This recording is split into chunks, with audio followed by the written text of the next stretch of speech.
Bonjour tout le monde, je suis Snatcher. Dans cette première vidéo sous Kali Linux, nous allons aborder le sujet des dépôts. Avant de parler des dépôts, je vais d'abord expliquer vite fait les différences entre Windows, Mac et les distributions basées sur GNU Linux. Ça a à voir avec notamment les dépôts, hein, nous allons en parler de suite. Donc, vous savez que sur Windows, quand vous voulez un programme, vous allez généralement parcourir le web à la recherche de ce programme ou bien vous fournir au magasin. Donc vous savez que la plupart des logiciels que vous trouverez sur le web, il y en a des grosses quantités et ils ne sont pas forcément mis à jour constamment. Il n'y a pas forcément de contrôle au niveau de la sécurité donc de ces logiciels. Il peut y avoir des backdoors et autres, ou des spyware et toutes sortes de programmes malveillants à l'intérieur. Alors sous Mac, vous avez donc les Live Store qui permet d'acheter en ligne des programmes, ou bien vous pouvez également aller dans les magasins comme Camille par exemple qui fournit des programmes donc pour Mac et sous GNU Linux, c'est-à-dire que la communauté a décrété qu'il était plus simple de tout référencer donc dans un seul endroit qu'on appelle les dépôts, c'est-à-dire que tous les logiciels, on peut se les procurer grâce au dépôt. Ça veut dire que nous ne devrons pas perdre notre temps à chercher sur le web tel ou tel programme, vérifier s'il y a des virus ou non. Non. Ici, tout est géré par le biais des dépôts, qui contient donc des paquets qui eux-mêmes contiennent des listes de programmes assez complets, assez performants également. Pas mal de personnes me disent oui, mais sous Linux, les programmes sont pas aussi bien que sous Windows, etc. Mais c'est là que je vous arrête. Il y a des programmes bien plus performants et gratuits. Par exemple, si on compare Photoshop à GIMP, mais GIMP est exactement la même chose et en gratuit et il est maintenu très régulièrement donc par ses concepteurs. Il est juste un peu plus complexe à comprendre parce que vous n'avez pas l'habitude, mais si vous connaissez, si vous savez vous adapter donc par exemple à Photoshop, GIMP ce sera absolument pas un problème, donc c'est un petit exemple. Donc ce que nous allons faire aujourd'hui, c'est rajouter des dépôts que j'ai prévus pour vous, donc des dépôts officiels. Donc ceci c'est le fichier original, euh, donc celui-là, voilà.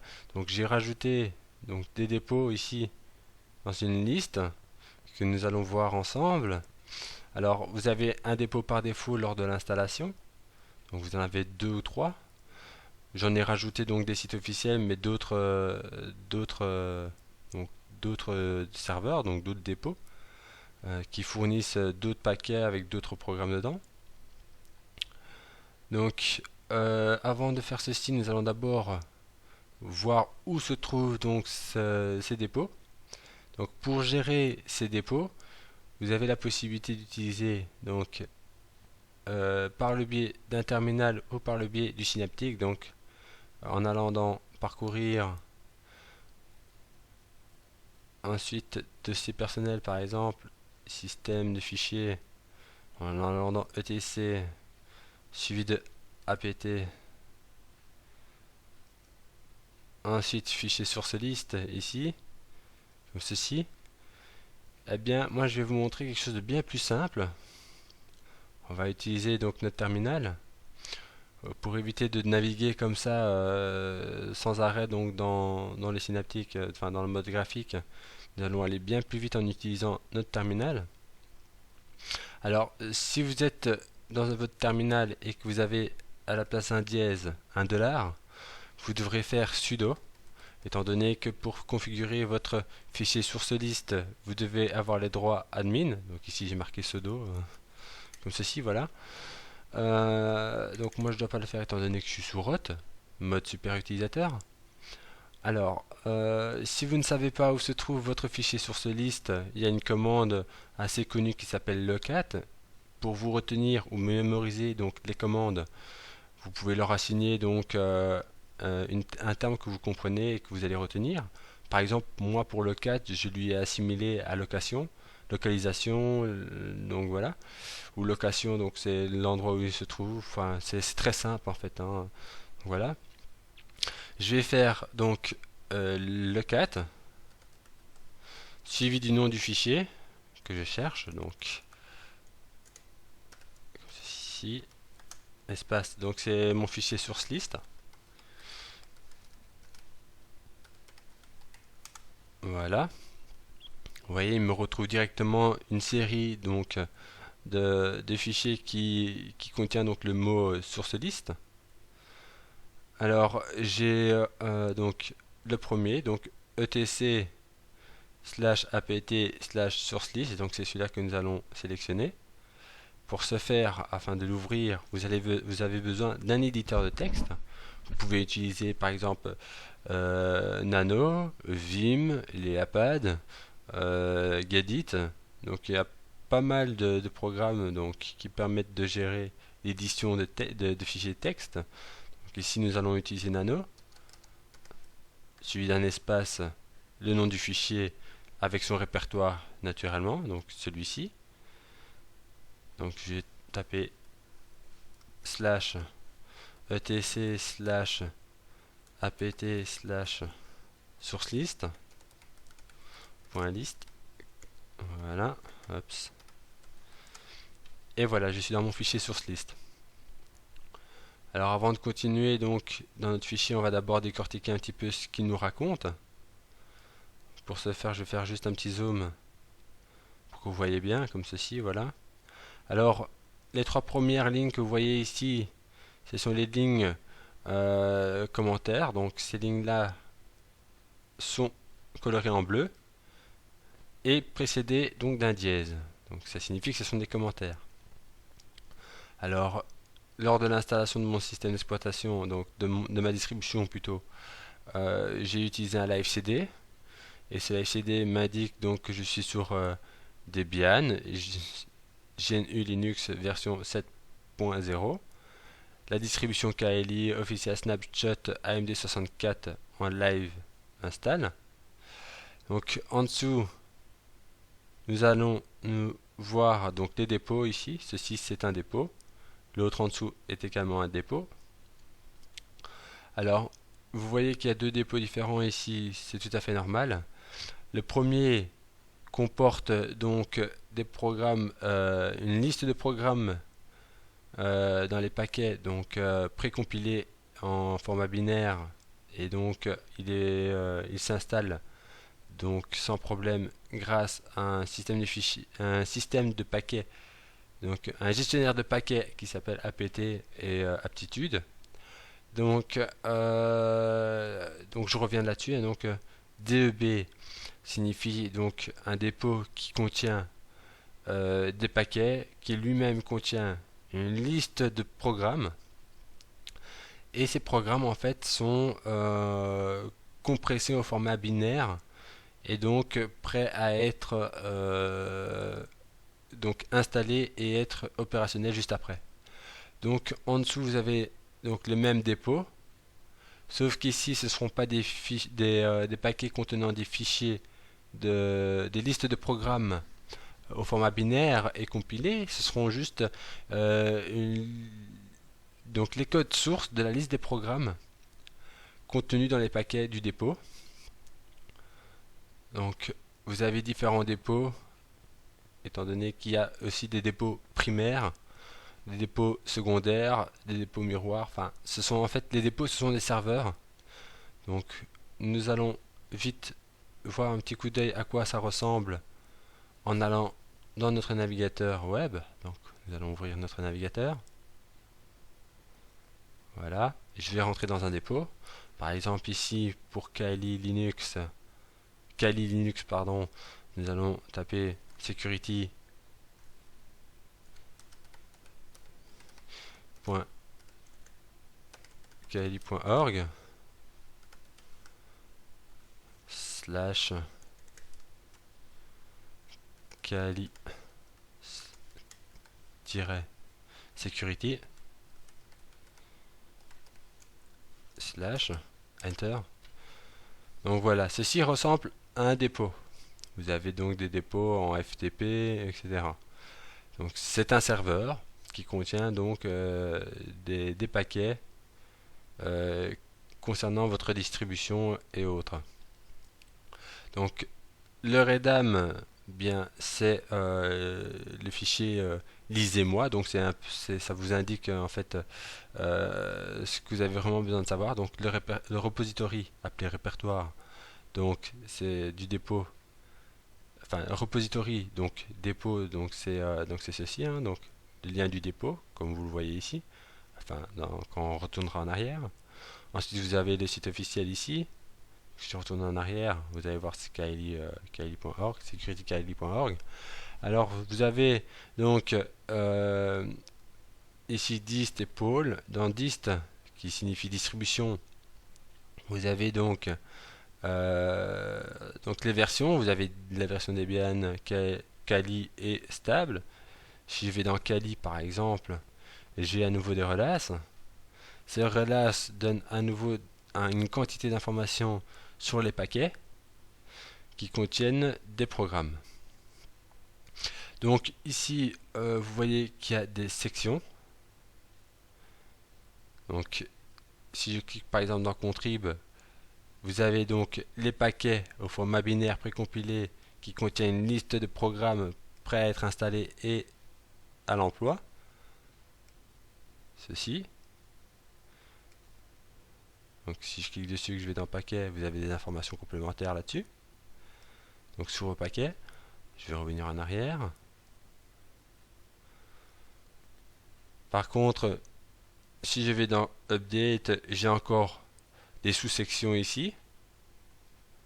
Donc ce que nous allons faire, c'est que ces deux dépôts, donc dans ces 4 dépôts, il y a celui-ci qui sera indiqué différemment que les deux autres au-dessus, étant donné qu'il y a un répertoire supplémentaire qui contient des sous-sections.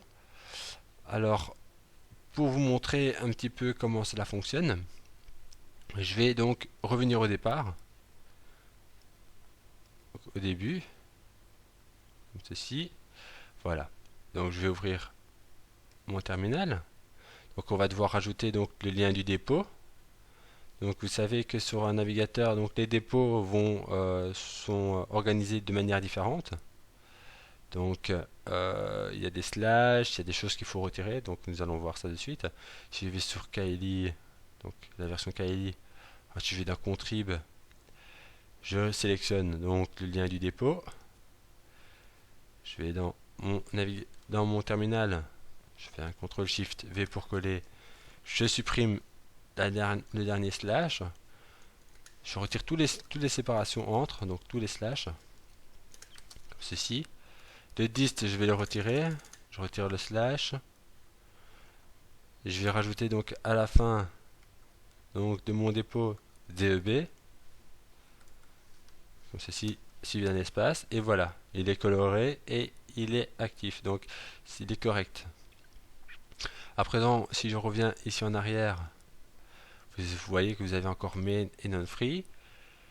Il n'est pas nécessaire d'à chaque fois refaire une ligne avec main et non-free, etc. Non. Vous pouvez donc rajouter les sections juste à la suite. Donc, je vais faire ici un petit espace, je rajoute main, suivi d'un espace, je rajoute non-free. Et donc, en fait, le dépôt, lorsque je vais utiliser la gestion de paquets avec apt get ou bien aptitude, il va donc rechercher dans ce dépôt tous les paquets contenus dans les sections, donc dans les sections contrib, main et non-free. Pour la section donc update, donc nous allons cliquer dessus, il y a encore des sous-sections, donc là c'est encore différent. Nous allons cliquer par exemple sur un. Voilà, nous avons donc notre lien du dépôt ici en haut. Nous copions. Nous retournons dans notre terminal, on fait un petit espace, CTRL-SHIFT-V. Je refais la même manipulation. Je sépare tout.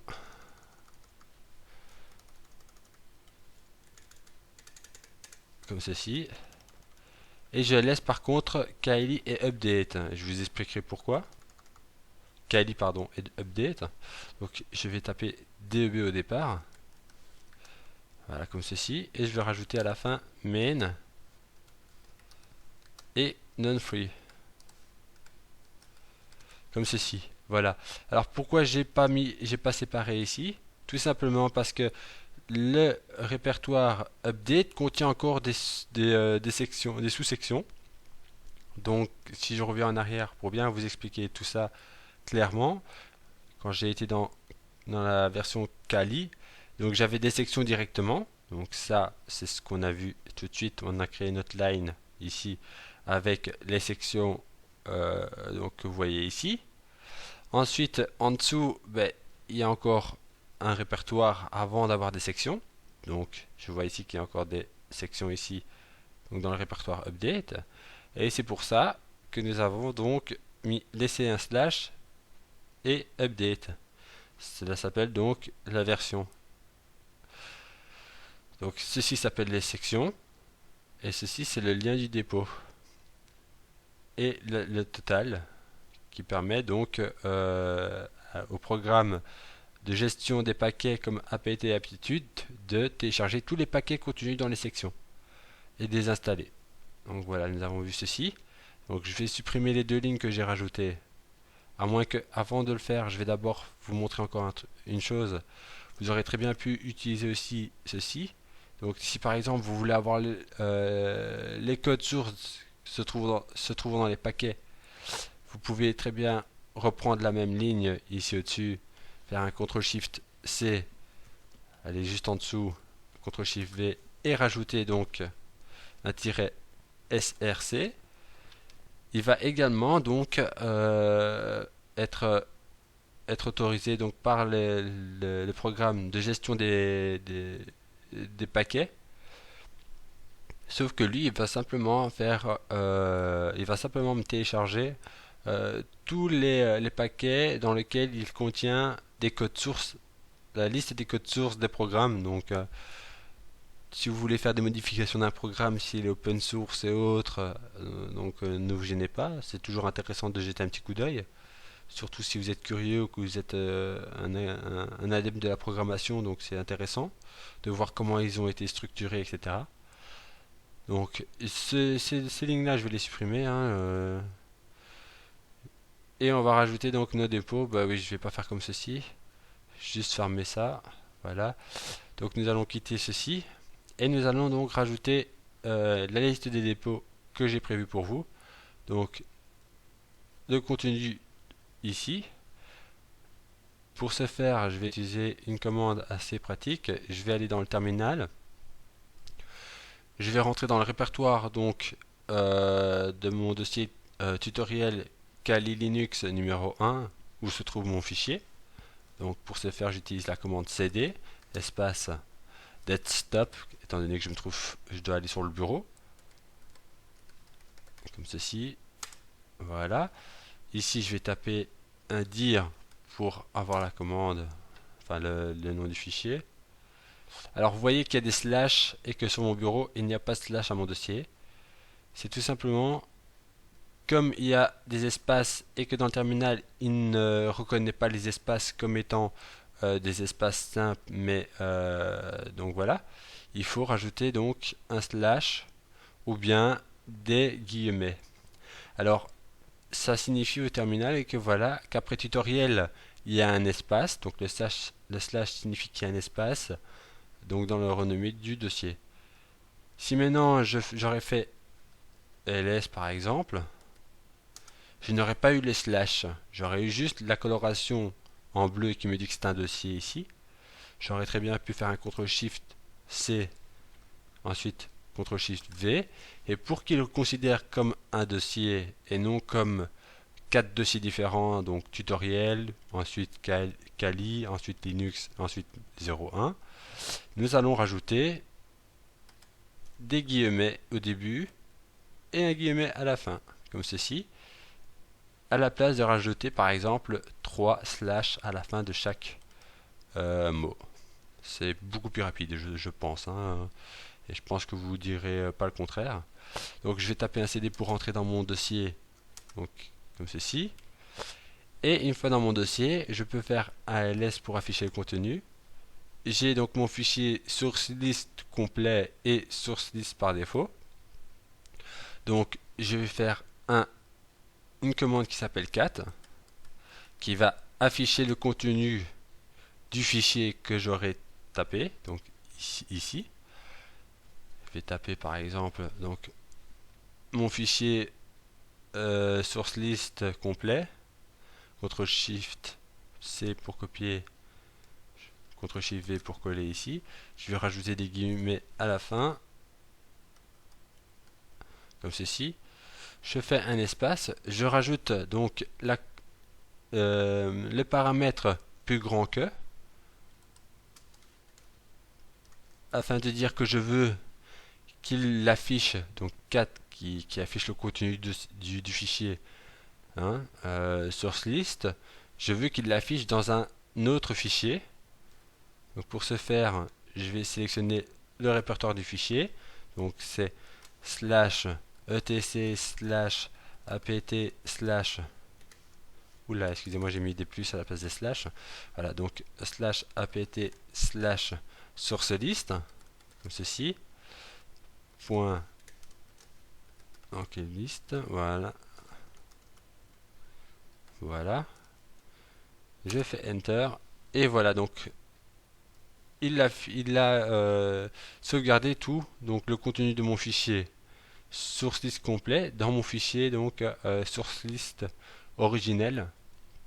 Donc si maintenant je tape un simple cd ici pour venir à la racine et que je tape donc nano suivi du répertoire de mon fichier source list. Ah attendez, j'ai sûrement fait une erreur.